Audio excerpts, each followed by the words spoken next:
사도신경으로 신앙 고백하심으로 6월 4일 화요일 아침 예배를 하나님께 드립니다.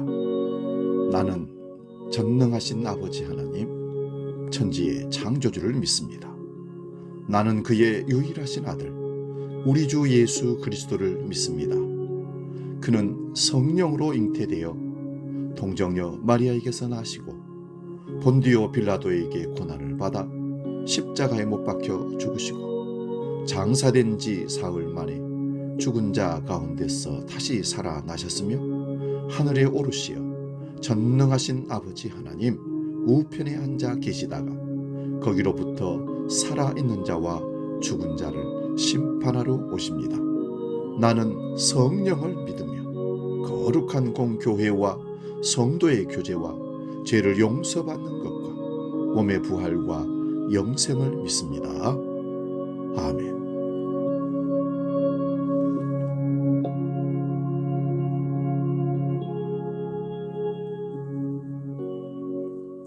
찬송가 406장 고난 내 영혼 편히 쉴 곳과 함께 찬송합니다.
오늘 아침 우리에게 주신 하나님 말씀은 신약성경 에베소서 4장 26절 27절 말씀입니다. 신약성경 314면에 있습니다. 이 말씀 봉독할 때에 살아계신 주님의 음성을 들을 수 있기 바랍니다.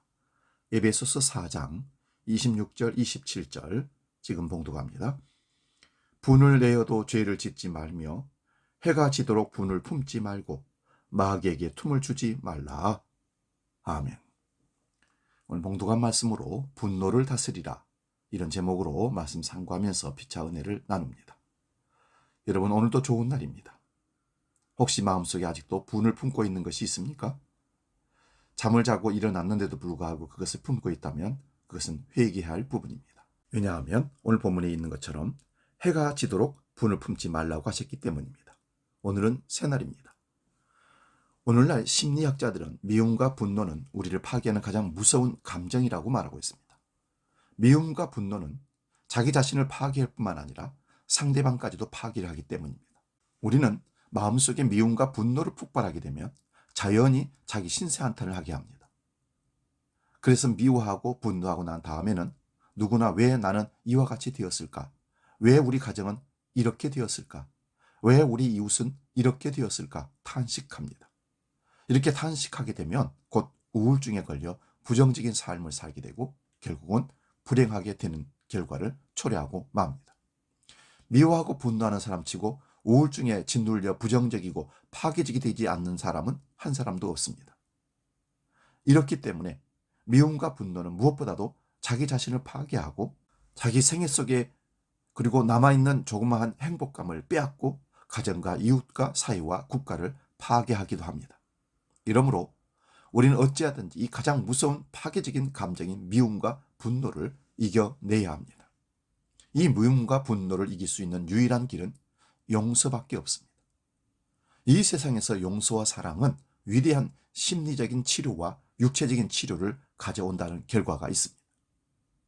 그러나 미움과 분노는 끝까지 우리를 도둑질하고 죽이고 멸망시키고 파괴시키는 마귀의 수단이 됩니다. 오늘 본문에도 그렇게 말씀합니다. 분을 내어도 죄를 짓지 말며 해가 지도록 분을 품지 말고 마귀에게 틈을 주지 말라 말씀합니다. 분노를 낸다는 것은 마귀의 수작입니다. 그리고 결과를 마귀가 원하는 대로 만들어버립니다. 요즘 우리 사회를 보면 분노를 다스리지 못해서 자신은 물론이고 가정을 파괴하고 사회를 어지럽게 만드는 일들이 점점 늘어가고 있습니다. 너나 할 것 없이 우리 모두가 그 어느 때보다 분노를 잘 다스려야 할 때를 지금 우리는 살고 있는 것입니다. 그렇다면 그 분노를 어떻게 다스려야 합니까? 성경은 오늘 분명하게 말씀합니다. 해가 지도록 분을 품지 말라. 즉 건강한 방법으로 나의 감정을 표현하라는 것입니다. 창세기 4장에 보면 하나님께서 자기 동생 아벨의 제물을 받으시자 형인 가인은 동생을 시기하고 질투합니다. 그리고 분노했습니다. 결국 동생 아벨을 죽이고 말지 않습니까? 분노를 다스리지 못하면 사랑하는 동생까지도 죽일 수 있는 것입니다. 그러니 해가 지도록 분을 품지 말라고 말씀하는 겁니다. 건강한 방법으로 나의 감정을 표현하며 분노를 관리해야 합니다. 또한 마귀에게 틈을 주지 말라 합니다. 성경은 마귀를 비방자, 이간질하는 자라고 표현합니다. 우리가 화날 때마다, 우리가 분노할 때마다 조심해야 할 것이 바로 그때를 타고 들어오는 마귀입니다. 화를 낼 때, 분노할 때 사람을 비방하고 교회를 비방하게 만듭니다. 성도들을 이간질시킵니다. 가정을 파괴하고 부모 자식 간의 관계까지도 갈라놓게 만듭니다. 그렇다면 우리는 어떻게 이 분노를 다스릴 수 있습니까? 첫째는 분노의 감정을 제거해달라고 하나님께 기도해야 합니다. 분노는 습관이 되는 경우가 참 많습니다.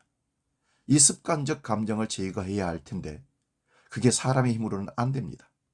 오직 성령의 은혜로, 성령의 능력으로만 가능합니다. 그러니 간절하게 하나님께 매어달려 기도해야 합니다. 그리고 두 번째는 나를 분노하게 만드는 사람을 용서해야 합니다. 미리암이 모세를 비방하며 모세의 영적 권위에 도전할 때 하나님은 그녀에게 징계를 내리셔서 나병에 걸리게 하셨습니다. 그때 모세는 좋아라 하지 않았습니다. 너희 미리암을 용서한 것은 물론이고 그녀를 위해서 하나님께 가서 중복 기도까지 용서해달라고 간청을 기도합니다. 그러자 하나님이 응답하셔서 누나의 나병을 치료해 주셨습니다. 그 일로 미리암과의 관계가 좋아진 것은 물론이요, 모세의 영적 권위는 더욱더 견고하게 세워졌습니다. 나를 분노하게 만드는 사람을 용서하는 것은 상대방에게도 유익이 분명하지만 결국 내가 사는 길이요, 내가 승리하는 길인 것입니다. 세 번째는 적극적으로 감사를 표현해야 합니다. 만약에 아벨의 제물만 받으신 하나님께 가인이 이렇게 감사를 했더라면 어떻게 됐을까요? 하나님, 우리 형제의 제물을 모두 받으셨으면 좋겠지만 동생 것만이라도 받아주신 것을 감사드립니다. 화가 날 때, 분노가 치밀어 오를 때 그 사건 속에서, 그 사람 속에서 감사거리를 찾아보시기 바랍니다. 그리고 얼른 입을 열어서 감사하는 것입니다. 그럴 때 마귀는 틈을 타지 못하게 됩니다. 마지막 네 번째는 거룩한 분노를 발산해야 합니다. 제대로 된 신앙인으로 살지 못하는 나 자신을 보면서 거룩한 분노를 발산하는 겁니다. 그래서 회개하고 결단하는 것입니다. 여전히 과거의 내 모습 그대로인 것을 보고 분노하는 것입니다. 나를 위해서는 금식기도도 하는데 형제의 아픔과 고통을 위해서는 그러지 못하는 나 자신을 바라보고 분노하는 것입니다.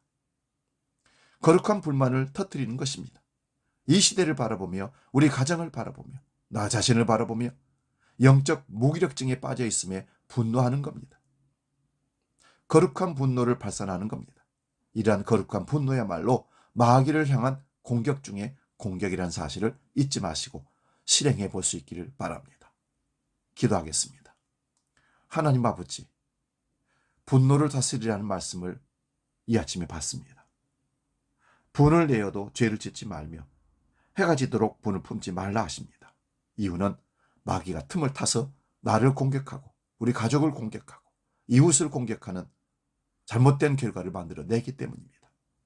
오늘 우리는 분노의 감정을 제거해달라고 하나님께 기도하고 사람들을, 나를 분노하게 했던 사람들을 용서하고 적극적으로 하나님께 감사의 표현하고 거룩한 분노를 발산하여 이 모든 분노를 이기고 승리하는, 마귀를 무너뜨리고 승리하는 우리가 되게 하여 주옵소서. 이제 주기도록 기도합니다. 하늘에 계신 우리 아버지, 아버지의 이름을 거룩하게 하시며 아버지의 나라가 오게 하시며 아버지의 뜻이 하늘에서와 같이 땅에서도 이루어지게 하소서. 오늘 우리에게 일용할 양식을 주시고 우리가 우리에게 잘못한 사람을 용서하여 준 것 같이 우리 죄를 용서하여 주시고 우리를 시험에 빠지지 않게 하시고 악에서 구하소서. 나라와 권능과 영광이 영원히 아버지의 것입니다. 아멘.